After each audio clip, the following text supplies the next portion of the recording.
நேயர்களுக்கு வணக்கம். இன்றைய விவாத நிகழ்ச்சியில் நம்ம என்ன விவாதிக்க போறோம் அப்படின்னா, இப்போ இந்த லயோலா கல்லூரி முன்னாள் மாணவர்கள்லாம் சேர்ந்து ஒரு கருத்து கணிப்பு வெளியிட்டிருக்காங்க. இவர் யாருன்னா இப்ப மட்டும் வெளியிடல, இதுக்கு முன்னாடி 21ல 24லயும் இவர் வெளியிட்டு இருந்தாரு.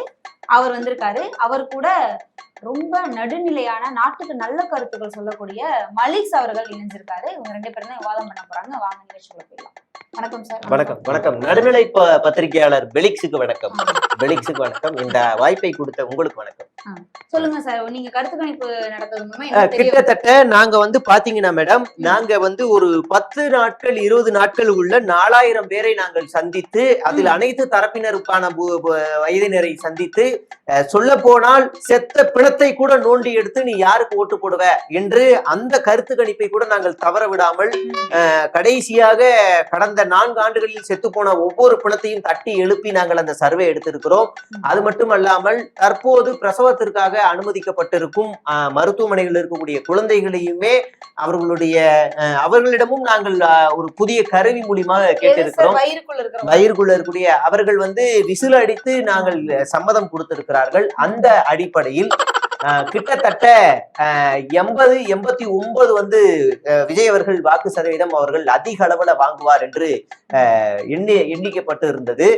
89% தமிழக வெற்றி கழகத்திற்கு தமிழ்நாட்டில் அதிக அளவு வாய்ப்புகள் இருப்பதாக தகவல் நாங்கள் எடுத்த உண்மையான சர்வே, உண்மையாக மக்களுக்காக உழைச்சி எடுத்த சர்வே 89% விஜய்க்கு.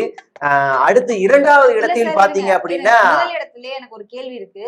எப்படி எந்த விதமான கூட்டணியும் வைக்காம அவ்வளவு அதுதான் எங்களுக்கே ஆச்சரியமாக, எங்களுக்கு களமே எங்களுக்கே ஆச்சரியமாக இருந்தது. பறவைகளுக்கும் வாக்கு எண்ணிக்கை இருந்தால் அவர்களும் விஜயை தேர்வு செய்வார்கள் என்று ஒரு கவிதை புத்தகம் கூட நாங்கள் எழுத காத்து கொண்டிருக்கின்றோம். 2வது இடத்தில் கிட்டத்தட்ட 10% எடப்பாடி பழனிசாமி இருக்கிறார்.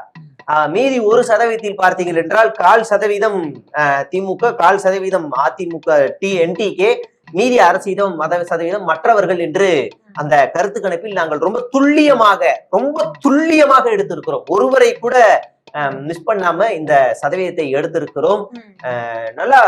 நல்ல ரெஸ்பான்ஸ் மேடம். போன எல்லா இடத்துலயுமே குறிப்பா ஒரு மழலையர் பள்ளிக்குள்ள போறோம், கத்துறாங்க மேடம் விஜய் விஜய் விஜய் விஜய்னு. மழலையர் பள்ளி. ஆமா, அவங்களோட சர்வேல மட்டுமே, அவங்களுடைய எண்ணிக்கையில மட்டுமே கிட்டத்தட்ட 60% அந்த இடத்துல எங்களுக்கு பதிவாயிருக்கு மேடம். மீதி 20 பாத்தீங்கன்னா 8th வரைக்கும் இருக்க இடத்துல 8th ஸ்டாண்டர்ட் வரைக்கும் படிக்கிற பசங்களுடைய எண்ணிக்கையில நாங்க ஒரு 10, அப்ப 70%. பால்வாடிக்கெல்லாம் போய் கவர் பண்ணீங்களா? பால்வாடி மழலையும் ஒண்ணுதானே மேடம். அதை நாங்க பிரிச்சிருக்கோம், பிரைவேட் அந்த இதுன்னு சொல்லி கிட்ஸ் ஸ்கூல் எல்லாத்தையுமே பிரிச்சிருக்கோம். மீதி 10% அது எந்த இடத்தில் எடுத்தோம் அப்படின்னா நீங்களே ஆச்சரியப்படுவீங்க மேடம். மனநல காப்பகத்துல எடுத்தோம். அவங்களும் முக்கியம், அவங்களோட வாக்குரிமையும். ஆமா, எடுத்திருக்கோம். அவங்கள்ட்ட நம்ம எடுத்திருக்கிறோம். எல்லாரோட்டும் முக்கியம் இல்ல, எடுத்திருக்கோம். அதுல இருந்து நாங்க இந்த சர்வே எடுத்திருக்கோம். மிஸ்டர் நடுநிலையை நீங்க இந்த சர்வேல இருந்து அப்போசிட்டா பேச சொல்லுங்க சார். நீங்க சொல்லுங்க சார், இவர் சொல்றதை நீங்க நம்புறீங்களா, ஏத்துக்கிறீங்களா? 100% நம்புறோம், 100% உண்மை. உண்மையா? ஆமா. எதுக்கு சார் உங்க டிபேட் ஷோ கூப்பிட்டோம்? ஏதாவது எதிரா பேசுனீங்கன்னு சொல்றோம். இல்லங்க, எதிரா பேசுறதுக்கு வாய்ப்பு இருந்தா பேசலாம். ஆனா அவங்க சர்வே அந்த முன்னாள் மாணவர்கள் எல்லாம் எடுத்திருக்காங்கல்ல, நேர்மையா 100% நேர்மையா எடுத்திருக்காங்க இந்த சர்வேவை. நானே கூட இருந்து பார்த்தேன். நீங்க? ஆமா, கூட இருந்தா அவங்க சர்வே எடுக்கும்போது என்கிட்ட கூட கேட்டாங்க, யாருக்கு ஓட்டு போடுவீங்கன்னாங்க. நாங்க தளபதிக்கு தான் ஓட்டு போடுவோம். கூட ஒரு 5 பேர் இருந்தாங்க அப்படின்னு சொல்லி போட்டுட்டு இருந்தாங்க. எல்லாரும் கேட்டு இருந்தாங்க, எல்லார்கிட்டையும் கேட்டாங்க. 100% நேர்மையான சர்வே இது. அதனால ஒரு இதுவும் இல்லைங்க. சரி, இதை விட்டுருவோம். இதுக்கு முன்னாடி போன நாடாளுமன்ற எலெக்ஷன் 24 அப்ப நீங்க ஒரு சர்வே எடுத்திருந்தீங்க, அது ஞாபகம் இருக்கா மேடம்? அது கொஞ்சம் பிசிறு தட்டிருச்சு மேடம். அது என்னன்னா, இந்த கடைசி நேரத்துல ஜனநாயகம் தோத்துருச்சு பணநாயகம் வென்றுச்சுன்னு சொல்லி ஒரு லைனை போட்டு நாங்க பூசி முழுகிட்டோம். மத்தபடி பாத்தீங்கன்னா அதிக பெரும்பான்மையான இடங்கள்ல அண்ணாமலை வெற்றி பெறுவார் அப்படின்னு எங்களுடைய சர்வே ரிப்போர்ட், எங்களோட சர்வே என்னைக்குமே பொய்ய ஆகாது மேடம். அந்த ஒண்ணுதான் எங்களுக்கு மிஸ் ஆயிருச்சு. பட் ஆனா அண்ணாமலை தான் அந்த வாட்டி அவர் ஜெயிச்சிருக்க முடியும், அவர் தான் சிஎம் ஆயிருக்க முடியும். அது எப்படி அந்த கருத்து கணிப்பு, நானே ஆடியோலாம் லீக் பண்ணாங்கல்ல, அந்த மில்டன்லாம் நான் சொல்றேன், நல்லாவே இருக்க மாட்டீங்க. என் ஆடியோலாம் லீக் பண்ணீங்கல்ல 2021ல நான் வெளியிட்ட புலம்புன வானதி சீனிவாசன் அக்காவுக்கு எதிரா அந்த ஆடியோ லீக் பண்ணி வேறெல்லாம் பேசினாங்க. ஆனா விடுங்க, வேற கதை. அந்த ஒரு டைம் மட்டும் அண்ணாமலை முதலமைச்சர் ஆக்க முடியலன்ற வருத்தம் இன்னைக்கு எனக்கு இருக்கு மேடம். இல்ல சார், அது நீங்க 2021ல அப்பயும் மண்ணை கவிட்டீங்க. 24லயும் சொன்னீங்களே 24ல எடப்பாடி பழனிசாமி பிஎம்ஏ ஆவாருன்னு ஒரு சர்வே விட்டேன் மேடம். மிரண்டுட்டாங்க தமிழ்நாடு. ஏன் எடப்பாடிக்கு டெங்கு இப்படி ஒரு பைத்தியக்காரரா அப்படின்னு வரட்டாங்க. இல்ல இப்படி ஒரு சர்வே நம்ம கூட்டத்திலேயே ஒரு அடிமையை காணவே, யாரா அது வெளியில இருந்து கூவுறா அப்படின்னு. அப்ப எடப்பாடி பழனிசாமி 2024ல அதிக இடங்கள்ல ஜெயிப்பாருன்னு சொல்லிட்டேன். பட் ஆனா அந்த சர்வேல வந்து அதிக இடங்கள்ல தோப்பாருன்னு வந்திருக்கணும். அதுலதான் வந்து அவருக்கு 10 தோல்வி பழனின்ற பேர் வந்ததுன்னு நினைக்கிறேன். ஆமா, எஸ் ஆமா. அது எங்க சர்வேல அடுத்து எங்களுடைய சர்வேல அடி வாங்கின ஒரு பெரிய இடி. நாசமா போச்சு. எத்தனை சர்வே சார் எடுத்திருக்கீங்க? எங்களுடைய வரலாறுல நீங்க பாத்தீங்கன்னா 3 சர்வே மேடம். இப்ப விஜய் ஃபெயிலியர் இல்லங்க. இல்ல இதுக்கு முன்னாடி நாங்க எடுத்தோம். நாங்க வந்து அதுல வந்து விஜய் 2வது இடத்துல வருவாருன்னு சொல்லி நாங்க வெளியிட்டோம் மேடம். அப்ப தாவேகா எங்களை கூப்பிட்டு குமுக்குன்னு குத்துனாங்க மேடம். அதனாலதான் நாங்க இந்த வாட்டி அவங்களுக்கு சாதகமா இருக்கணும்னு சொல்லி முதல் இடத்துல அவங்கள பட்டியல்ல வச்சிருக்கோம். சரி, எவ்வளவு வாங்குனீங்க? 2C. அதுக்கு உண்மையா இருக்கீங்க? ஆமா மேடம். அவன் வந்து பாத்தீங்கன்னா ஒரு ட்வீட்டுக்கு 25 ரூபா வாங்கிட்டு நாய் மாதிரி வேலை செய்யறான். 2C வாங்கின நானு தெருநாயை விட மோசமா வேலை செய்யணும்னா குறைக்காம இருப்பேனா மேடம்? சும்மா சொல்றீங்களே மேடம். நாங்க ஒவ்வொரு வீதியாக இறங்கி நாய் மாதிரி சர்வே எடுத்திருக்கோம் மேடம். அதைத்தான் நான் இங்க சொல்ல வந்தேன். நிச்சயமா ஆமா.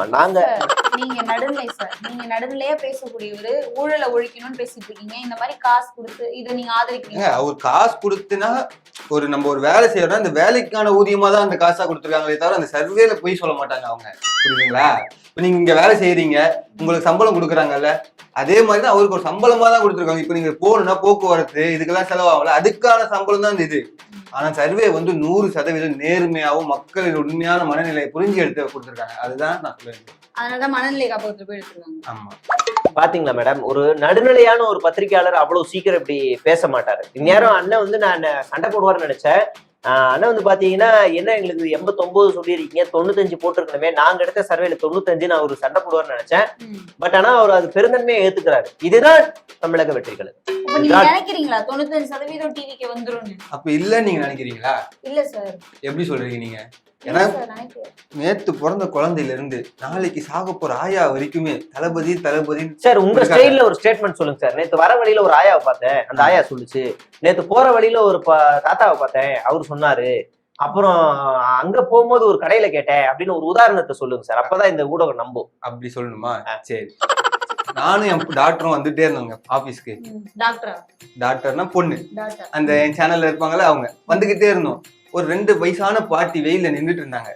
அங்க ஒரு தண்ணி குடம் இருந்துச்சு, தண்ணி வச்சிருந்தாங்க. தளபதியோட தண்ணீர் அதை குடிச்சிட்டு, பாத்தீங்களா இன்னும் வெயில் காலமே ஆரம்பிக்கல, அதுக்குள்ள தளபதி நம்மளுக்காக உழைக்க வந்துட்டாரு, என் ஓட்டெல்லாம் தளபதிக்கு தான் அப்படின்னு அந்த பாட்டி சொன்னாங்க. அங்க இருந்து ஸ்கூல் குழந்தை வரைக்கும் எல்லாருமே விசில் அடிச்சுட்டு சுத்திக்கிட்டு இருக்காங்க. ஏன் சார் அந்த தண்ணி வந்து நீங்க கார்ல போனீங்களே, கார் கண்ணாடியை திறந்து விட்டீங்களா? அங்க பேசுனது எப்படி உங்களுக்கு காருக்குள்ள கேட்டுச்சு? இல்ல, நாங்க சிக்னல்ல நின்றுட்டு இருந்தோமா, அப்போ அந்த குழந்தை பானைக்குள்ள மைக் வச்சிருக்காங்க. அப்படி கூட இவர் சர்வே எடுக்கக்கூடிய ஒரு நடுநிலையான ஒரு ஆள். ஆமா, மக்களோட மனநிலையை புரிஞ்சு தெரிஞ்சு வச்சுட்டு பேசக்கூடிய நடுநிலையான பத்திரிகையாளர். ஆமா. ஓகே சார், 26 தேர்தலை சந்திப்போம். அதுக்கப்புறம் நான் உங்களை சந்திப்பேன். நிச்சயமா மேடம், நிச்சயமா மேடம். ஓகே, நன்றி.